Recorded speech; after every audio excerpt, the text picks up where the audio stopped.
चला जगूया, चला जिंकूया, चला जगूया, चला जिंकूया, चला जगूया, चला जिंकूया, चला जगूया, चला जिंकूया.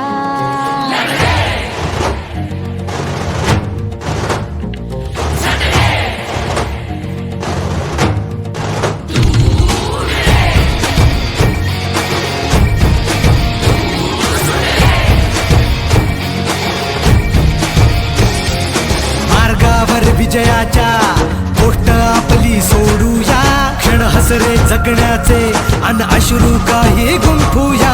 अर्थ हाच जगण्याचा, जिंकण्यातही शोधूया. भरकटलेल्या वाटा हाती धरून परतूया. झटूया, लढूया, पडूया, पण आता जिंकूया. उठूया, पडूया, भिडूया, चल खेळूया. चला जगूया, गड्यानो चला जिंकूया. चला जगूया, गड्यानो चला जिंकूया. चला जगूया, गड्यानो चला जिंकूया. चला जगूया, गड्यानो चला जिंकूया. स्पेशल कॉन्ट्रॅक्ट म्हणून आहे, म्हणजे कॉन्ट्रॅक्ट टू कॉन्स्टिट्यूशन.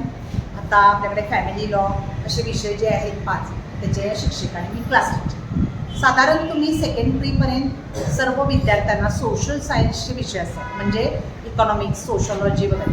आणि थर्ड प्री लॉला आल्यावरच त्यांना लॉचे सब्जेक्ट सुरू होतात. म्हणजे फर्स्ट सेमिस्टर झाली आता तर त्याच्यात कॉन्ट्रॅक्ट, IPC म्हणजे Indian Pinal code, constitution, family law, tort including consumer protection act असे लॉचे सब्जेक्ट सुरू होतात. साधारण पहिला निकाल लागतो आणि आम्ही अशी एक गेट टुगेदर तुमचं पण होईल आणि आम्हाला तुमची अपेक्षा काय असते, विद्यार्थ्यांना सर्व विषयात पास झालं पाहिजे.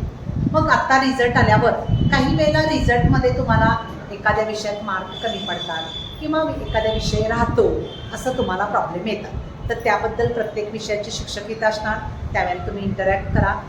ज्या वेळेला आपल्याला थर्ड प्री लॉला येतो त्या विद्यार्थ्यांना ऑगस्ट 1 पासून कॉलेज सुरू झालं तरी बाहेर लांबचे विद्यार्थी असतील किंवा जवळचे असतील तरी स्वतःहून जास्त सुट्टी म्हणजे घरी राहायचं असं असतं. त्यावेळेला आमचे फोन घ्या, तुम्ही डायरेक्ट आम्हाला विचारा, मॅडम आज लेक्चर नाही आहे का? कारण बरेच विद्यार्थी आत्ता परीक्षा संपली आमची 29 जानेवारीला आणि एक साधारण आठवडाभर 8-10 दिवस लेक्चरना आले नाही.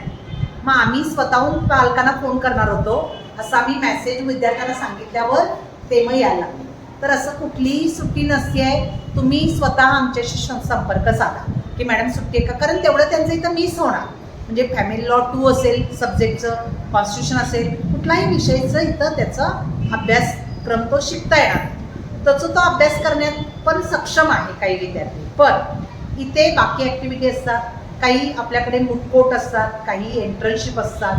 ह्या सर्व आपला मुलगा चांगल्या दृष्टीनं घडावा, समाजाची सेवा नंतर करणार, त्यावेळेला इथल्या सर्व ॲक्टिव्हिटीमध्ये तो इन्व्हॉल्व व्हावा, असावा अशी आमची इच्छा असते.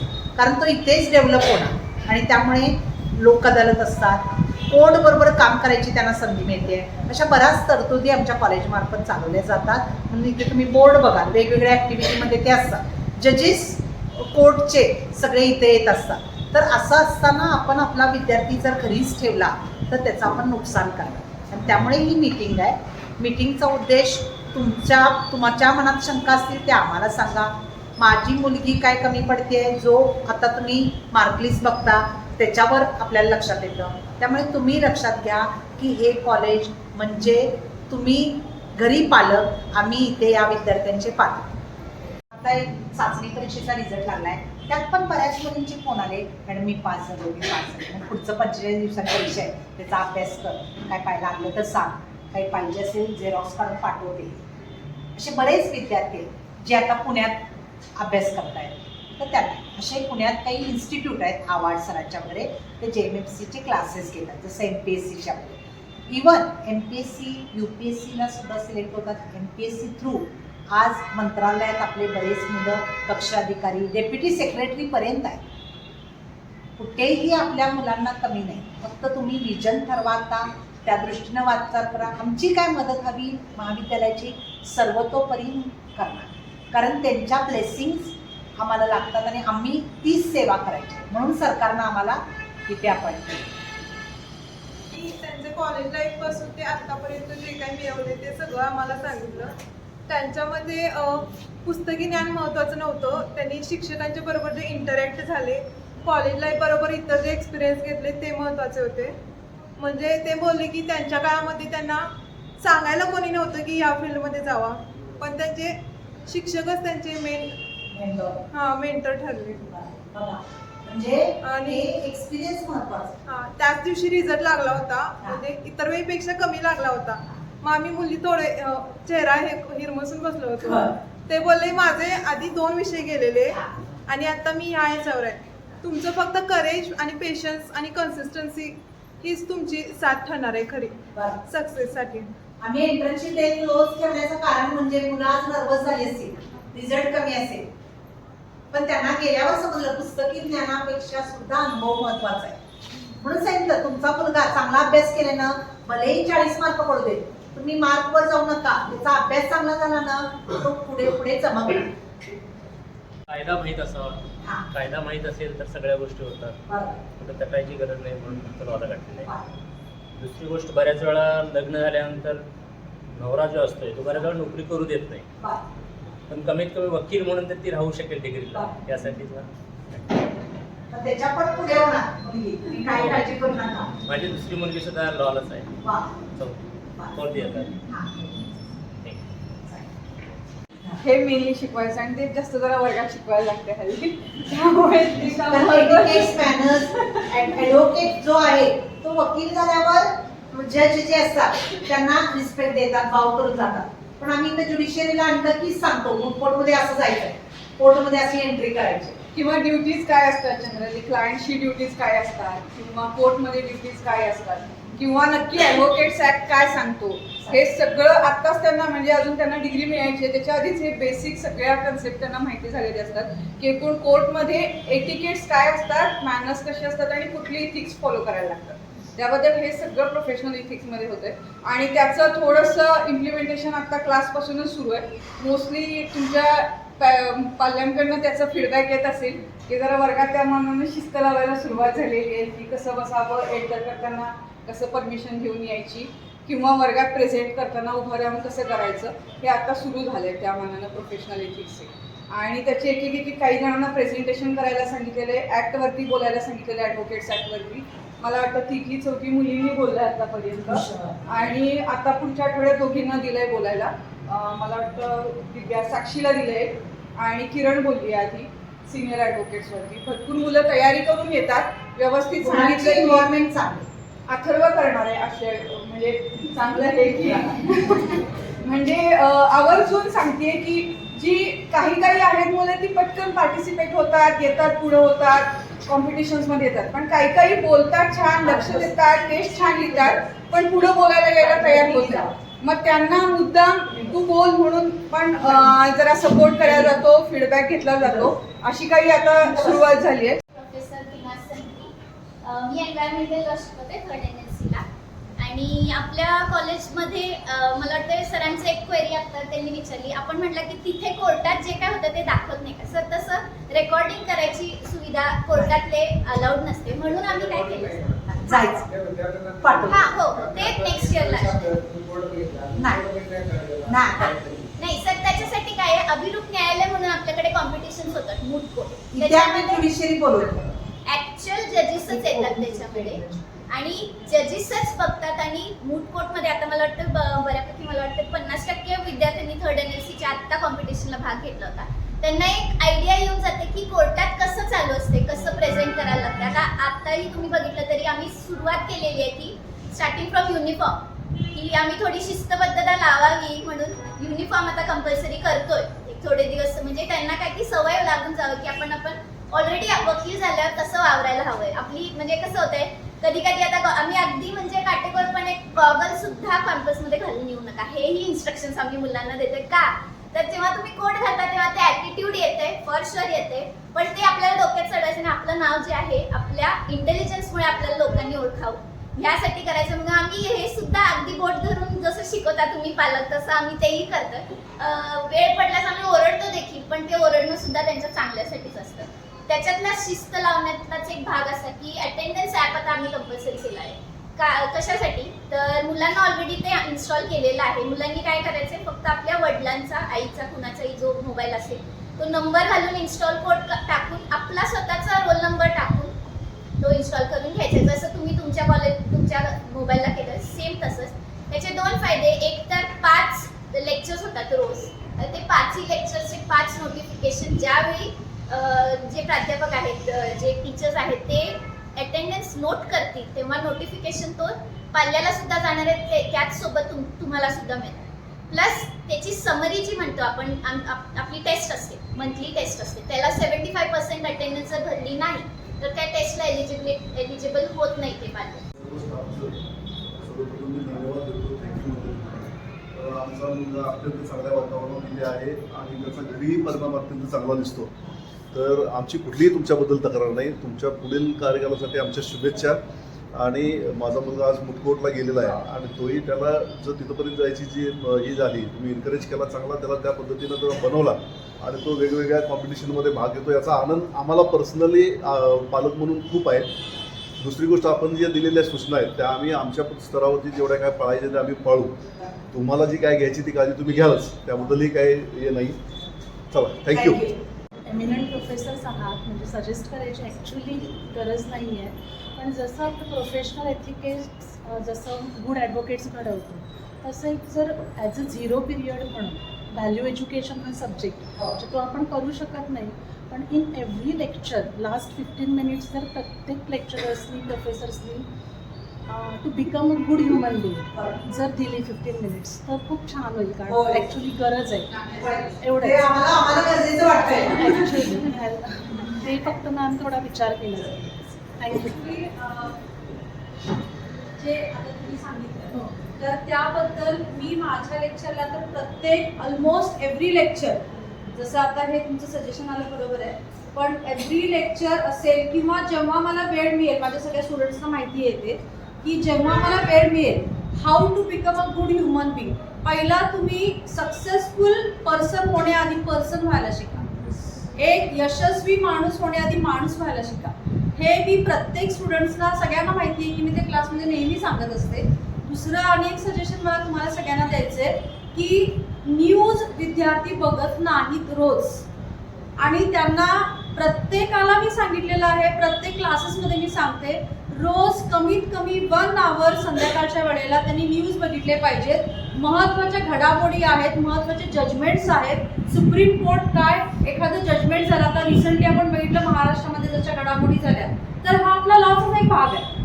सगळा ॲडमिनिस्ट्रेटिव्हमध्ये जो भाग आहे किंवा ज्युडिशरीमध्ये जो भाग आहे, हा इतका ग्राफिक्सच्या माध्यमातून अगदी शॉर्ट पिरियडमध्ये इतकं सुंदर न्यूजमध्ये दाखवलेलं असतं.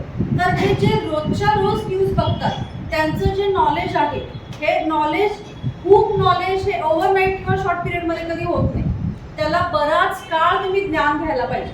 आणि हे आपण पुस्तकं जे काय आपलं सिलेबस करिक्युलम आहेच, शिवाय सिलेबस आहे आपलं, जे कोर्ट अटेंडन्स आहे, आपला जो कोर्टचा भाग आहे हा आहेच, शिवाय जे जनरल नॉलेज आहे आणि ते सगळ्या प्रकारचं नॉलेज आपल्याला न्यूजमधून मिळतं, हे कंपल्सरी सगळ्या मुलांनी बघितलं पाहिजे. कॉम्पिटिशन म्हणा किंवा फूड कॉम्पिटिशन, बरेचसे स्टुडंट आता रिसेंटलीच ती सिद्धी जी आहे ती शिवाजी युनिव्हर्सिटीमध्ये बुटकोट कॉम्पिटिशन झालं होतं, त्याच्यामध्ये तिने पार्टिसिपेट केलं होतं आणि तिला अवॉर्ड पण मिळालेले. स्टुडंट करतात, ॲक्टिव्ह आहेत बरेचसे, पण बाकीचे पण स्टुडंट जे आहेत जे पार्टिसिपेट करत नाहीत त्यांनी थोडंसं पुढे यायला पाहिजे आणि पार्टिसिपेशन सगळ्यांनी करायला पाहिजे. म्हणजे सगळ्या कॉम्पिटिशनला जाऊ शकत नाही, पण पालकांनी पण फक्त अभ्यासच नाही, मुलगा कॉलेजमध्ये कॉम्पिटिशनमध्ये भाग घेतो का, कुठल्या कॉम्पिटिशनमध्ये, किंवा तुझ्या कॉलेजमध्ये काय होतं याचा थोडासा, आपण काय त्याला वर्ड टू वर्ड किंवा सिलेबस वाईज असा अभ्यास काय या स्टेजला घेऊ शकत नाही, पण ॲटलिस्ट तुझी एक्झाम कधी आहे किंवा तुझा अभ्यास, तुझे चॅप्टर्स काय, तुम्हाला काय शिकवलं जातं, कुठल्या सब्जेक्टमधले टीचर्स तुम्हाला कसे शिकवतात, कशामध्ये प्रॉब्लेम येतं, याचं फॉलो फक्त या स्टेजला ठेवणं गरजेचं आहे. बदलत असतो. जसं सोसायटीमध्ये चेंजेस होतात तसं कायदा पण त्याच्यामध्ये पण चेंजेस होत असतात. त्यामुळे स्टुडंटना माहीत पाहिजे की नवीन कायदा कुठला आलाय, आधीचा कायदा कुठला काढून टाकलाय, त्याच्यावर नवीन प्रोव्हिजन्स काय आलेले आहेत ते सगळ्यांना माहीत होणं गरजेचं आहे. कारण त्या नवीन प्रोव्हिजन्स किंवा नवीन जो कायदा असतो तो लागू होतो आणि तो तुम्हाला प्रॅक्टिसमध्ये पण पुढे उपयोग येणार आणि त्याचं नॉलेज असणं महत्त्वाचं आहे. त्यामुळे तुम्ही नेहमी अपडेट राहण्यासाठी सुद्धा स्टुडंटनी काय केलं पाहिजे तर निरंतर वाचन केलं पाहिजे कुठल्याही गोष्टीचं. कायद्याचे नवीन कायदे कुठले आले किंवा सुप्रीम कोर्टनं काय नवीन निर्णय दिलेला आहे, त्याचं काय इम्पॅक्ट आहे सोसायटीमध्ये किंवा नवीन आता पुढे आर्ग्युमेंट करताना त्यांना त्याचा उपयोग होऊ शकतो. सो त्यामुळे तुम्ही नियमित न्यूजपेपर म्हणा किंवा नवनवीन बुक्स कुठले येत असतील तर त्याचं रिडिंग हे स्टुडंटना महत्त्वाचं आहे. तुम्ही नेहमी वाचन जास्त करण्यावर रेडीमेड नोट्सपेक्षा वाचन, पुस्तकाचं वाचन किंवा जे आपल्याला सोशल मीडियावर सुद्धा आता आपल्याला वेबसाईट्स वगैरे गव्हर्नमेंट वेबसाईट्स असतात त्याच्यावर नवीन कुठला कायदा आलाय तो कायदा पब्लिकेशन होतं त्याचं, तर त्याचं वाचन करणं हे महत्त्वाचं आहे स्टुडंटसाठी, विद्यार्थ्यांसाठी ते महत्त्वाचं आहे. तर त्या दृष्टीने थोडंसं पॅरेंट्सनी पण त्यांना थोडंसं प्रोत्साहन दिलं पाहिजे आणि थोडं लक्ष असलं पाहिजे की तो कुठल्या गोष्टीचं ज्ञान घेतोय सध्या. तर ते एक महत्त्वाची गोष्ट मी म्हणेन की वाचनाची गरज आहे त्यांना कायद्यासाठी. मला फक्त या टर्मबद्दल टीचर्ससाठी थँक्यू करायचं आहे कारण की आम्ही आधी खूप अबसेंट वगैरे राहिलो आणि आमच्यात खूप स्टेज डेअरिंग म्हणतात ते खूप कमी होतं. पण आता सगळ्या टीचर्स आम्हाला म्हणजे एनकरेज करतात की तुम्ही प्रेझेंटेशन द्या, चुकू देत. म्हणजे सगळ्या मॅम असं म्हणतात की आपलेच क्लासमेट आहेत, चुकू देत, पण तुम्ही काहीतरी बोला, एक 3-4 वाक्य बोला जेवढं येतात तेवढं. आता आज आमच्या क्लासमध्ये कॉन्स्टिट्यूशनचं प्रेझेंटेशन झालं. पूर्ण ग्रुपनं प्रत्येक गर्लनं किंवा बॉयनं प्रत्येकाने पार्टिसिपेट केलं. ॲटलिस्ट 1 मिनिट का होईना सगळेजण बोलत आहेत. परत कॉन्टॅक्टच्या मॅमनी सुद्धा प्रेझेंटेशनचं हे दिलं आहे. श्रुती मॅम तर प्रत्येकाला ठरवून देतात. विनाज मॅम पण रोज टेस्ट वगैरे सांगत असतात. तर आम्हाला ज्यांना स्टेज डेअरिंग नव्हतं किंवा बोलायला जास्त भीती वाटते तर या टर्ममध्ये खूप आम्हाला त्याचा फायदा होतोय आणि होणार आहे. त्यामुळं थँक्यू सगळ्यांना. आणि कधी कधी आम्हाला म्हणजे रिसेस नंतर थोडासा कंटाळा आलेला असतो, एखादं लेक्चर नको वाटतं, तर मग आम्ही रिक्वेस्ट केल्यावर मॅम एखादं केस लिहून देतात किंवा केस डिक्टेट करतात आणि मग आम्हाला सोडून देतात. त्यासाठी सुद्धा थँक्यू. आम्हाला कधी थोडंसं सजेशन असं देईल त्याच्यामध्ये हे फील्ड खूप वास्ट आहे. म्हणजे आपल्या कल्पना शक्तीपेक्षा हे फील्ड एकदम वास्ट आहे. तुम्ही प्रॅक्टिसमध्ये आला, तुम्हाला ॲपलेट साईट, ओरिजिनल साईट कुठल्या आहेत, ट्रायल कोड्स काय आहेत, ह्या बेसिक्स तुम्ही आत्तापासून जर समजून घेतल्या तर तुम्हाला आपण कुठं प्रॅक्टिस करायचं, काय करायचं ह्या गोष्टी तुम्हाला समजून येतील. पालकांसाठी एवढी सूचना राहील की तुम्ही मुलांना एनकरेज केलं पाहिजे. ज्या त्या ठिकाणी बोलायला तुम्ही दिलं पाहिजे, त्यांना कॉम्पिटिशन्सना भाग घेणं महत्त्वाचं आहे. परत मुटकोट कॉम्पिटिशन जर तुम्ही भाग घेतला तर तुम्हाला केस प्रेझेंट कशी करायची, काय करायची ही इन्सिप्शनपासून अगदी बेसिकपासून तुम्हाला समजायला चालू होईल. त्याच्यामुळं माझं सगळ्यांना अपील आहे की तुम्ही मुटकोट कॉम्पिटिशन्स अगदी छोट्या का असताना कुठेही असू दे अटेंड करायचा प्रयत्न करा. तुम्हाला काय मदत लागली तर आमचे चेंबर्स ऑलरेडी अवेलेबल आहेत. कोणालाही काही त्याच्यामध्ये सायटेशन्स लागले, काय लागले तर आपण त्याच्यामध्ये मदत करू शकतोय. हे महत्त्वाचं. दुसरं महत्त्वाचं की इथलं जे नॉलेज आहे सगळ्यांचं कन्सेप्शन काय आहे की इथं जे तुम्हाला जे काही सिनियर सांगतात की बाबा तुम्हाला इथलं काहीही तिथं ॲक्च्युली कोर्टमध्ये त्याचा काही उपयोग होत नाही, ते नॉलेज वेगळं, हे नॉलेज वेगळं, असं जर काय तुम्हाला जर सांगत असतील किंवा पालकांचे सुद्धा जर काय असे कन्सेप्ट असतील की बाबा इथं शिकलेलं तिथं उपयोगाला येत नाही किंवा प्रॅक्टिसमध्ये लोकांचं म्हणणं वेगळं पडतं, इथल्या लोकांचं म्हणणं वेगळं पडतं, असं काहीहीच एकदम चुकीचा समज आहे तो. जर तुमचे कन्सेप्ट इथं ह्या पॉईंटला जर क्लिअर झाले तरच तुम्हाला तिथं प्रॅक्टिस तुम्हाला व्यवस्थित करता येईल.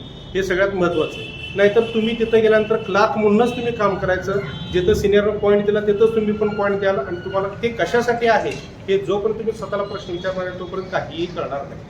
त्याच्यामुळे माझं सर्वांना एवढंच म्हणणं आहे की इथलं जे काय आहे कन्सेप्शनल नॉलेज घ्या. भले तुमचे मार्क्स कमी जास्त होतील, मॅडमनी पण तेच सांगितलेलं आहे, तर कन्सेप्ट क्लिअर करा. कारण तुमच्याकडे ज्या वेळेला क्लायंट येतो त्यावेळेला त्याला सगळ्या नॉलेजची अपेक्षा तुमच्याकडून नसते. त्यावेळेला जर तुम्ही ब्लाइंड झाला, जर तुम्हाला कन्सेप्ट क्लिअर नसतील तर तुमचा तिथे शिक्षणाचा किंवा डिग्रीचा काहीही उपयोग होणार नाही. त्याच्यामुळे इथं जे तुम्हाला जर बर्डन वाटत असेल, हे अगदी छोटंसं स्विमिंग टँकसारखा हा तुमचा प्रयास असेल इथं, तर इथून पुढे जर तुम्ही बाहेर गेला तर एकदम समुद्रात फेकला जात आहे. त्यामुळे तुम्हाला इथं जे काय शिकायचं ते इथंच शिकावं लागेल आणि जेवढ्या काही शंका असेल त्या तुमचे जे टीचर्स आहेत किंवा तुम्हाला जे कोणाकडनं घ्यायचं असेल त्यांच्याकडे ते कन्सेप्ट क्लिअर करून घ्या.